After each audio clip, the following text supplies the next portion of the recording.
From dog tags to ownership, heroes take the lead. Stories of veterans building dreams with passion, drive, and speed. From service to success, we're here to inspire the quest. Dog tags to ownership, we're the best. Take the prize. From the battlefield to the boardroom, this is DogTags to Ownership, the podcast where veterans share their journeys from serving our nation to leading in business. Hear inspiring stories of grit, growth, and the entrepreneurial spirit that drives those who've served to succeed. Tune in and take the first step toward your own mission in entrepreneurship. Military One Percenters, welcome to DogTags to Ownership, where once a week we interview veterans who charted a path towards entrepreneurship. Our goals are to share resources, advice, and success stories about starting a business, discuss strategies for building financial independence and creating your own path, and most importantly, build a community to support each other through the challenge of transitioning from service life to civilian ownership.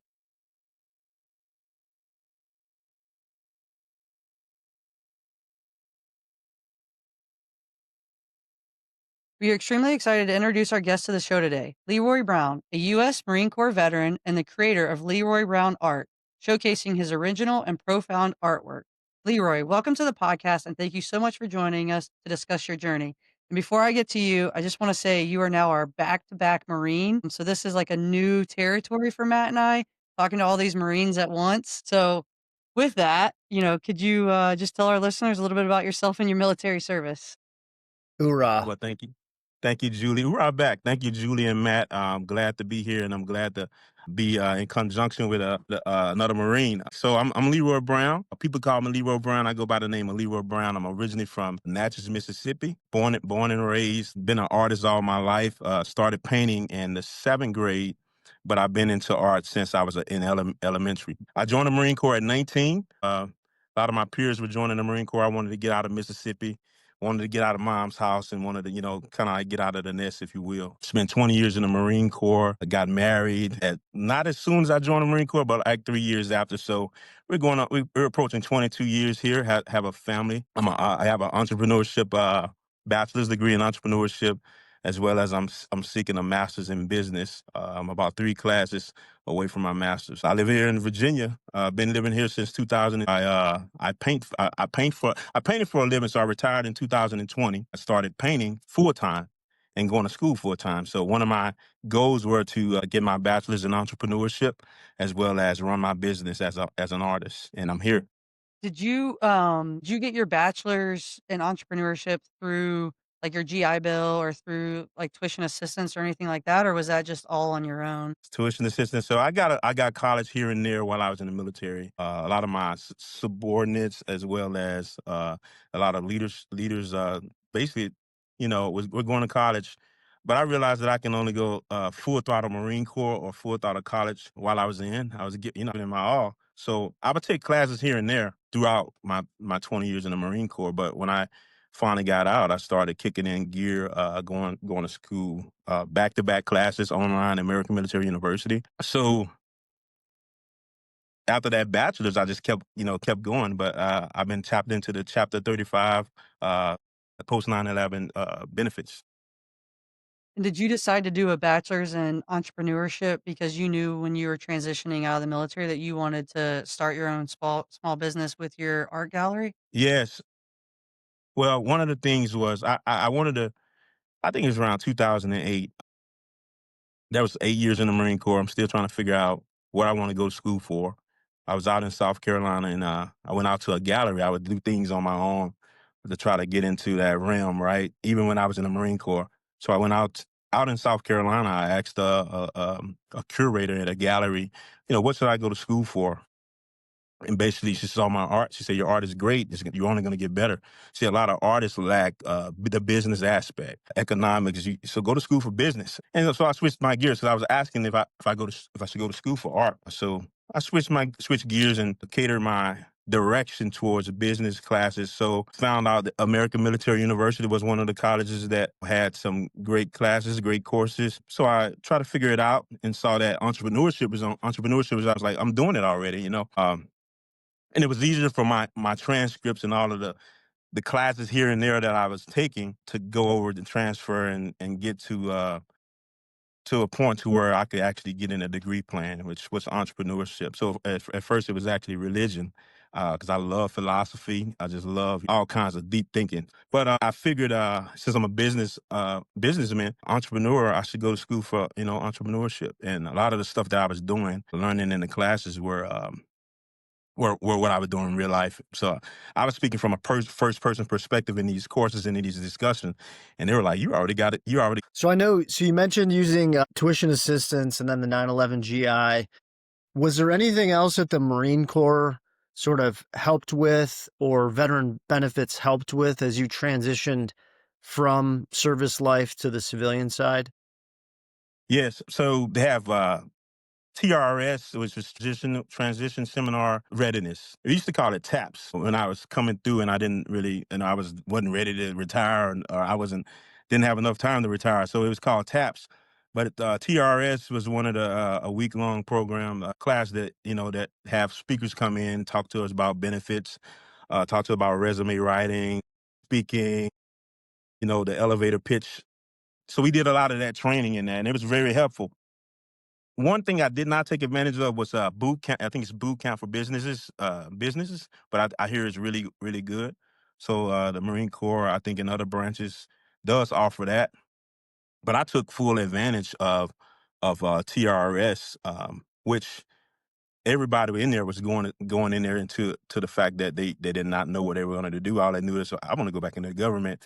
But me, on the other hand, I wanted to go into business. So a lot of the stuff that I was learning really didn't apply to me because I was already, in my mind, I was already wanting to work for myself. I knew exactly what I wanted to do. I wanted to go to school full time, online that is, and run a business. One of the advantages I have is my wife works.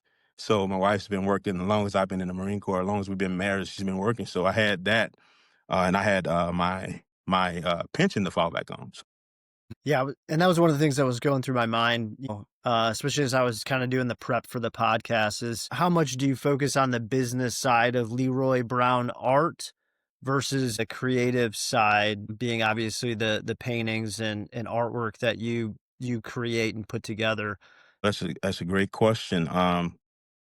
Because I do everything. I'm grateful that I not only create the art, I ship the art, I promote the art. When I look at Excel, I put all my inventory in Excel, so I do a lot of the admin and logistics, the accounting work. From a business perspective, I became a legal entity in 2021. So basically, even when I thought I was Leroy Brown Art as a kid growing into who I am today, I realized that I needed to be a brand, or a legal entity. So I learned about LLC and became an LLC in 2021 for that protection, and it looks good to have a little LLC on behind your name. I also got registered in the United States Trademark and Patent Office. It took a year to do it. We talk about a lot of that in business in the entrepreneurship program, so that you're protected. And have you registered your company with sam.gov for being a veteran small business as well? You know what? I got to get on that. I need to register. I hadn't done it. That's probably one of the only things. I think there's a couple categories like disabled vet, veteran owned business. So there's so many different other categories that it goes 1,000 miles per hour as a business person, coordinating with other businesses as well, being into the community where you're getting phone calls. So that's one of the good things that happens. Like I get recommended a lot to go to these, whether it's to a school, to be a vendor, or to just be an example to someone. Matter of fact, I came to Belvoir for it's like a resource event. They needed someone that was retired and had a business to be an example to talk to people. And I actually sold a piece of artwork while I was there. Business has been something that I think I've done since I was a kid. I should have warned you up front, Leroy, that if you came on this podcast, it was likely that you're going to come away with some kind of to-do item from Julie. So you got your first, homework assignment from being on here. So this might be an obvious question, but the passion, the desire to create art, and I know this started at a young age for you. What gave you, I think the motivation to create your own business, to really make it something that you could live off of, right? I mean, that's a big risk. And I know you mentioned having your wife still working and helping to support the family, but what made you make that decision to kind of set out on your own path there? So, man, that's a great question, man. I've conditioned myself for ever since I was a child. I was signing my name Leroy Brown. I wasn't putting art behind it, but I was signing in the bottom right hand corner. So I had a feeling it was just not the I had to get out of that environment. I was raised right, don't get me wrong, but I was only privy to what I knew around Mississippi. So when I joined the Marine Corps, I branched out to other things, other places, other people. And when I say other people, man, my mentor in 2008, I saw someone that I could actually glean from. Rewinding back to the Marine Corps, I feel like I accomplished boot camp, Marine recruit training. It was one of the most, I wouldn't say mentally challenging, but the most physically challenging and mentally challenging thing that I ever done. Why can't I be an artist? Why can't I do exactly what I want to do in life? I feel like, and not just the Marine Corps, I feel like anybody that I come against, I say, find out the hardest thing that you ever done and find out what you want to do. And which one do you think you can accomplish? If you've already accomplished the hardest thing you've ever done, you can accomplish whatever else you want to do, you know? But the fact that we watch TV, we see sports, we see names, we eat at these restaurants and they're named after people. I really wanted to be that brand. I wanted to be Leroy Brown. I wanted to stop being known for bad Leroy Brown from Jim Croce. But that spirit, I think it comes from a spiritual place. It's therapeutic. It's very therapeutic to me to get into that realm of where I can create anything. I can turn this empty canvas into what I want it to be. I learn more. It's so many different positives that come along with artwork. Mind you, I was drawing with a number two pencil and a piece of a loose leaf notebook paper line when I didn't even know about acrylics. So it wasn't until the seventh grade when I actually painted.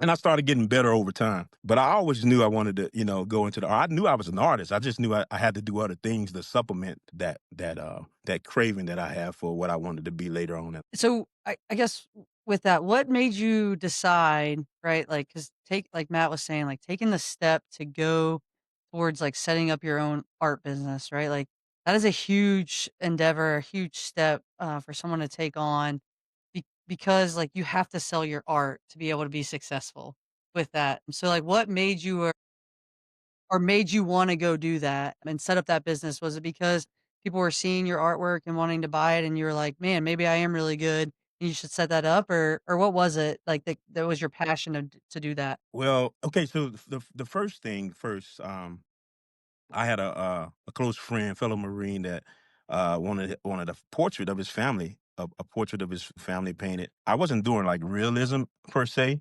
so he paid me to paint his family, and I feel like there was more to it. After I posted it, there was people commissioning meaning paying me to paint whatever they wanted me to paint, as long as I was okay with it. And I think because people saw that I was passionate about the art anyway, I just knew it's just something that came to me. I tell you, back in middle school, I was selling candy. And when I say I was an entrepreneur back in middle school and high school, selling lollipops out of my backpack. I knew that I wanted to sell something, to get something, some type of income, right?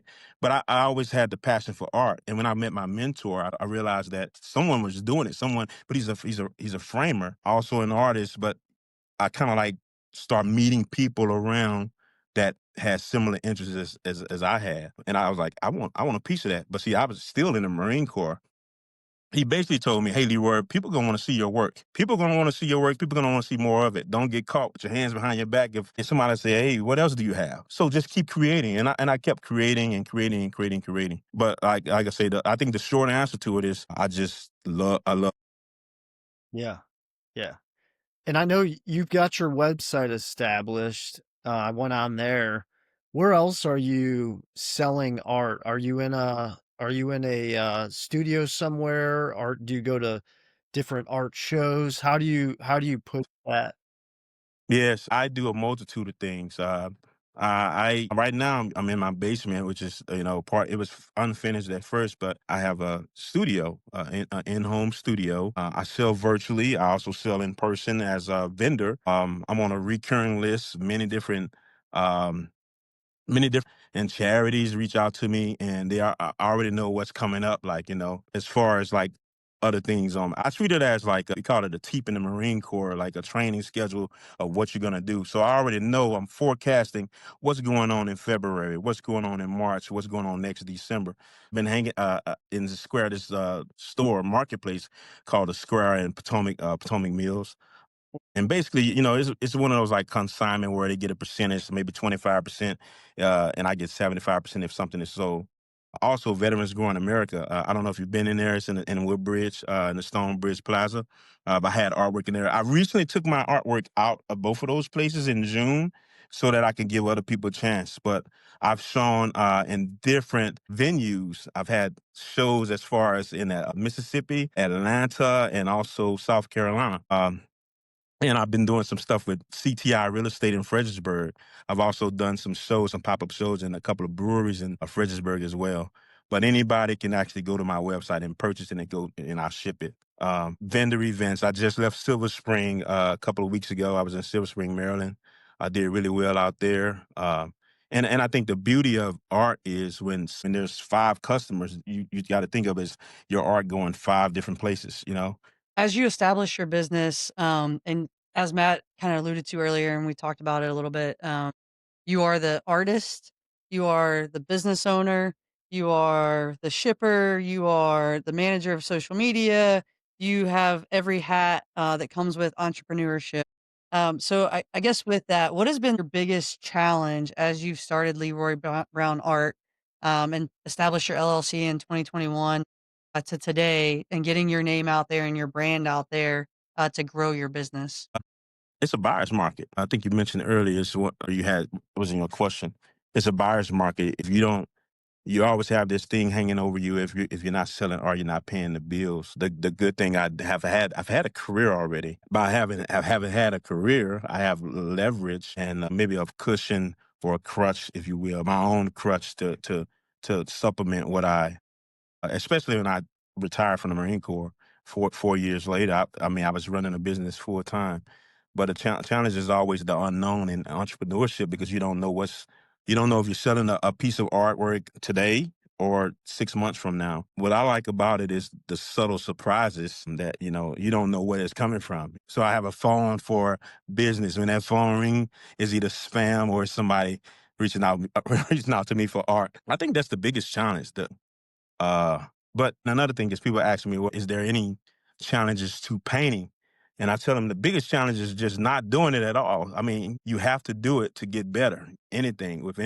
And it's nothing too hard for me to paint. I really hadn't run into any major obstacles yet in business because I already understand that what it comes with. I had to simplify my living, meaning I didn't go to work. So that may be a challenge. It may just be like a obstacle. Some people want more, but for me, I didn't need that much of to sustain myself, and bills were paid. So I did have that luxury of running a business and being surprised. We've had a few people come on now that are more in, I guess, the arts type scene. So another Marine Corps veteran that we had on, Wesley Hutchinson, he does Whiskey Run Customs, where his art is really making like charcuterie boards, stuff out of wood. And he does amazing job, right? But his biggest thing is, you have to go out there and promote yourself and get your name out there, get your brand out there, go to all these vendors or go to all these festivals where you're a vendor and really talk to people. And I guess with that, has that been something that's come easy to you, is promoting yourself, as you've had this business? Yeah, and how do you do that? So my one of the tactics I like is when someone does buy, whether it's a keychain or whether it's a print of mine. It's a 18 by 24 framed and matted limited edition print. I'm taking a picture of my customer smiling with my artwork and I'm posting it, and I'm posting it on all social media platforms. And one of the things about that is people see that happening, and they and other people want a piece of that. Like, he's selling art again, or I could that could be me. And I think that's a big tactic, social media and putting it on different because some people don't have Instagram, some people have Facebook. So having all of those social medias and posting to them simultaneously when something happened, it definitely promotes the business. I've started doing like it's not tutorials, but I kind of like put these screenshots of my process sometimes because people want to know whether I'm walking into an a frame shop. I might shoot a video of me walking into this frame shop. So I have to be the videographer because I'm creating content and I'm using that content. And I might not use it today, but I might use it later. Having all those hats is very rewarding too. Um, I don't see myself not having employees one day. I mean, I'm not going to count that out because maybe I'll have 4 or 5 galleries over the United States and maybe some in overseas. Who knows? But I got to start somewhere, and I realized that here's where it begins, and it was 2008 for me that I got more business savvy and having that mentor, and I just kept going with it. I didn't stop. Can you talk a bit about, and so my mother is an artist and was an art teacher, so I'm gonna screw this question up probably, and she'll hear it and lecture me later, but is it the mediums that you paint in or the type of artwork that you do? You talked about doing portraits, but I went on your website and you also have perhaps art that's leaning more abstract. And then you've got like some nature, like some landscape or nature.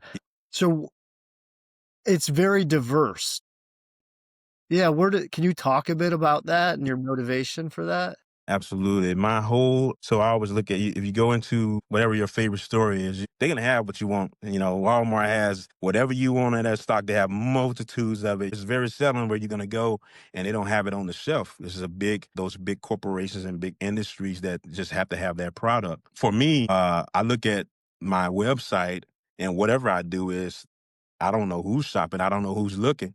I want people to go to certain categories and pick, but he has abstract here, he has sports arts, sports art here, landscape, wildlife, abstract.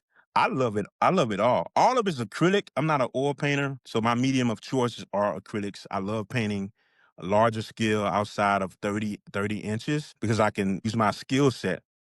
This piece behind me is also an acrylic. It's a collage of several parts of my Marine Corps career or things that highlight the Marine Corps. And I do a lot of portrait art, so a lot of stuff that is personable to people. I posted in sold artwork so people can see stuff that I've already sold, but things that can be sold to anyone, like Chris Stapleton or Prince or Michael Jackson or whoever.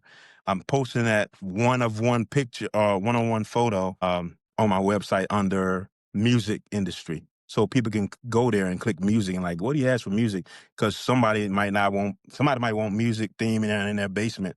You never know. I'm a Saints fan, but it doesn't prohibit me from painting a commander's picture and putting it on my website. I thought that was Chris Stapleton. I watched that news segment of you, and I was like, "That looks like Chris Stapleton," because I Yeah. think you had that piece on that news segment that you did. So another thing about painting stuff that I'm not, um, like, I probably have never ever listened to anything Chris Stapleton uh, that wrote until I painted him. So it's an education piece to me. If I'm painting something that I've never really listened to or um, I don't know about. I'll go down rabbit holes of like listening to podcasts or watching these different segments, just driving and listening to stuff, so that I can come back and collect my thoughts and become one with the painting. And I not only do that with musicians and athletes. I do it with people that have commissioned me to do their grandparents or maybe their mom, dad, or maybe they're even a couple's picture. I'm like, what's the music that you listen to, so that I can actually get in that zone. So I might be listening to rock and roll, but you might not hear me really listening to rock and roll randomly, but I want to feel the vibe. So it becomes spiritual to me when I paint, and it's an education piece too. But yeah, like I want you to be able to go in there. If you like bears, you can go into wildlife and you'll find a bear on my website. Yeah, I was curious if a particular type of art takes off for you. Does that become what you're doing all the time, or do you try to you know remain flexible on that? Good question. Good question, because the pictures you see with no faces, more like the church art. Mhm. I grew up in church. I grew up in church. I would say spiritually rich, but financially not there. But we didn't hurt for anything. And I was brought up around Bible fearing, God fearing people. My uncles, my aunties, my cousins, my grandmother. And I think that the type of art I like to tell a story, and it's that type of art sells the most because I'm sitting there and I'm talking, and before you know it, the customer or the client has already made up their mind about what they want to purchase from me. So that's not gonna lean me towards just painting that. I'm gonna continue to paint because I love painting anything. Like literally, I love painting pictures. Period. My medium is just acrylics, and but I think I can talk to those pieces. I can talk to all of those pieces, but once I start talking to pieces like the church art, um, one of the things for me was I could not remember scriptures to save my life. My memory was faint with like remembering biblical scriptures. So I would paint like these scripture-based artwork, and it became I became a sponge. I started being able to digest and regurgitate those things to people. Like, oh, this is Psalms 100, da da da da da. So it was one of those things that got kind of like connected me to that form of art. And my skill set has evolved over time. I started painting some of the same pictures that I would do in 2006 on a lesser value canvas. I started painting it over now because my budget has changed, my skill set has evolved, and I wanted to see that artwork that I produced in 2006 in another respect. So I really love that art. I love that it's not a realism. It's like almost surrealism because there's long arms. There's exaggeration in there, but it's for your interpretation. And the joy about it is having people elaborate on how they feel, how the art makes them feel. Yeah, and so I guess with that, you had talked about a little bit earlier, you maybe will have some employees at some point, and you maybe some brick and mortars, some art galleries and things, but, like, where do you just see your business, Leroy Brown Art, in the next 5 to 10 years? 5, 10 years. You never know. I mean, for me, I think it's just more clients, more podcasts like today, and I really thank you guys for having me on here. But I want to be that brand and continue to be that brand. I feel like promoting it for me is something that it comes naturally because guess what? It's my name. It's my first and last name. But in 5 to 10 years, I don't think I would be. I work for the government now. I work Department of the Army, and I probably wouldn't be working. Probably be going back into full-time art. But I'll still be painting. I'll still be painting. I'll still be selling art across the globe. I want a book written. There's things like that kind of uh, that I have goals to do. I have 5 to 10 minute goals. So That's the thing for a lot of entrepreneurs is just trying to map out today, tomorrow, the next year, but then setting that goal for where you wanna be come 5 to 10 years, so I think you have the goal there, it's just a matter of you making it to it, at this point. absolutely, absolutely. Thank you. Yeah, maybe illustrating a book would be pretty cool Yeah. with I Yes, mean, yeah, you're super talented, so lots thank of you. options for you. You're a mind reader, Matt. I want to basically tell how I got here, how I got to this point, how I'm doing it, how I did it, and I wanted it to be a graphic novel. But I not only want to do a graphic novel, I want to also do a where there someone can read about that as well. But definitely, a graphic novel is coming. Or do a kid's book too. Absolutely, Julie and I are in that range right now with kids that just devour books like one after another. So it's like, I mean, it seems like a big thing. Like there's a lot of authors that are coming out with the kids' books. So absolutely. especially with art, right? Because kids are drawn to the pictures and stuff. So before we get to our last 2 questions, anything that you wanna add, or talk about that we didn't ask you about today, for our listeners or followers? Well, no. So my website, leroybrownart.com, for you guys that are, I have a blog. I've been blogging since 2018. Um, And I want people to get the nuggets and actually keep up with me from those blogs. So you can actually go back, 7 years, almost 8 years, and read about little nuggets and little stuff that happens or has happened or that I want to happen in that blog. It's on my website on all social media platforms. If the algorithm is doing its job, type Leroy Brown Art in. My name will come up, my face will come up, my artwork will come up. And that's pretty much it. All right. Yeah. And I'll tag all your social media and put it in our show notes, your website in our show notes as well. So, Matt, I'll turn it over to you for our last two questions. I have a question before my question, Okay. and it wasn't in the questions I sent ahead. I'm curious. You don't have to answer it if you don't want to. Pricing artwork. How do you determine prices on artwork? So great question. It's so many different ways. There's every artist is different. I would tell you, I mean, so there's one thing, okay, yeah, you're looking at some people do materials, all the materials they bought times 5, times 6, times their lucky number. Some people look at these, square inches like I do. Some people look at hours of their time. I don't look at hours at all. I go by the square inch. So basically, if I'm doing a 30 by 40, 30 times 40, and I might say I'm right now this year I'm at 25 a square inch. So that 30 times 40 times $2.25 is what they're gonna get. There's different price bracket for if I'm painting Matt or if I'm painting Julie, because I can't sell your picture to anybody else because you're specifically, I don't know her, I don't know him. So now if I was painting like two Rottweilers laying down, then that picture probably can go to anybody, right? So there's a different price range or someone's favorite baseball team or favorite car that can actually go to anybody. You'll never see me paint a picture of someone's grandmother and try to sell it to the open market. And then there's a different price range that I would charge. So for that, but people charge differently. It's up to the person. It's also up to the surroundings of what art is selling for in that area. But I look at it like this: there's brands. I study the Louis Vuittons of the world, the Ralph Laurens, the Givenchy, and all these folks, Tommy Hilfiger or whoever, these fashion designers, and they've done the legwork of, if they're alive or if they're, they passed on, they've done the legwork to be who they are today or the brand who they are today. At some point, there are people that are gonna appreciate you for your brand and for your namesake. And I think the light bulb came on for me when I was laying on the couch watching TV, and a PayPal request came in for $1,600, and it's for a little small painting. I was like, if that person trusts and believe in my craft, then a lot of people out there will, and a lot of people out there do.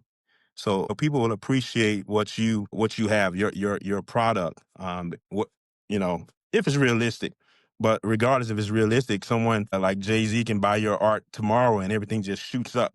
So it's a crazy roller coaster world when it comes to artwork. I think anybody has the right to put whatever price they want on it because we don't know who their customer base is. You know, Yeah, the price. a lot of my art, I feel like if I put $1 on my art, like $1, no one would like, there's something wrong with it. I don't want it. You know what I mean? So I could literally say right now, everything's $1 and people won't do anything. So I would never do that. But I thought about that and I usually tell people like, just put what you want on it. Put what you on it. And I try to increase, like just like a bag of chips in the honey bun goes up every January with taxes. Everything, your product, your services should be going up yearly as well. How are you going to get 10 years down the road or 5 to 10 years down the road, like the goals, like the previous question? How am I going to get to the 5-10 year mark if my price is still the same as what I'm doing now? And another thing is it's the experience. It's the years of experience and who you know as well. So there's a lot of factors that come to play into the pricing.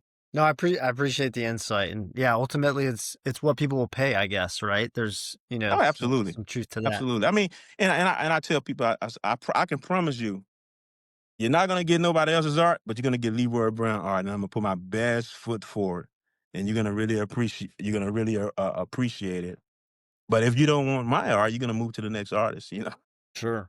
So my actual question goes back to my passion being real estate, and I listen to a lot of real estate focused podcasts, and I lean towards those audiobooks and that sort of thing. What do you listen to? What would you recommend, some listeners listen to? Katie Couric. Katie Couric has I think it's like the greatest advice ever told. And it's like she talks to between 50 and 100 different people about the advice that they were told. And I feel like that audiobook I play over and over again. That's one. And another one is Earl Nightingale. I'd like to tell you about the strangest secret. It's like he had this voice that like, man, I'm gonna turn this off. But if you listen to it for 30 minutes, you're gonna really be sucked into it. I'm like, man, it's a black and white. It's really it's like 1950s. But I'm like, if he's talking about that now and then in 1950s about the strangest secret to success, and it still applies today, why not listen to it? So I would play it over. This is around 2010. I would play it over and over again, and I still listen to it. I tell other people to go. YouTube is about 35 minutes long. And Earl Nightingale, he has more things out there. But yeah, that's the audio book. There's a lot out there that I actually encourage people to read or listen to.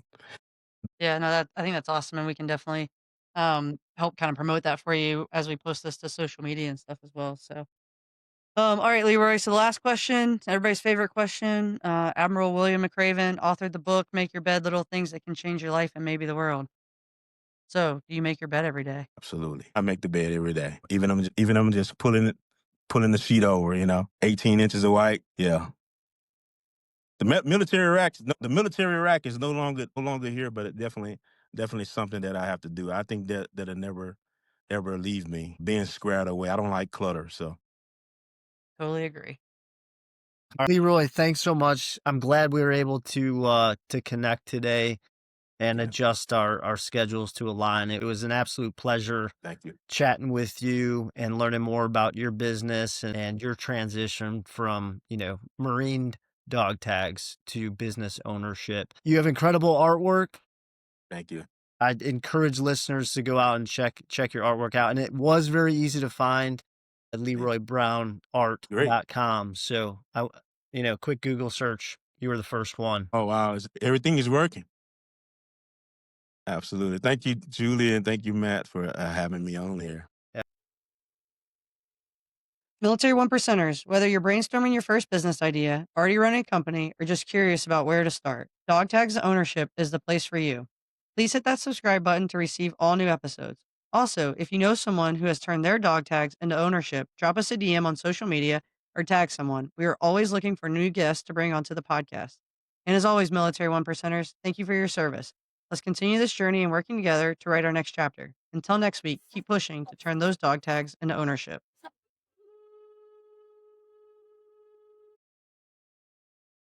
From dog tags to ownership, heroes take the lead. Stories of veterans building trains with passion, drive, and speed. From service to success, we're here to inspire the quest. Dog tags to ownership, we're the best.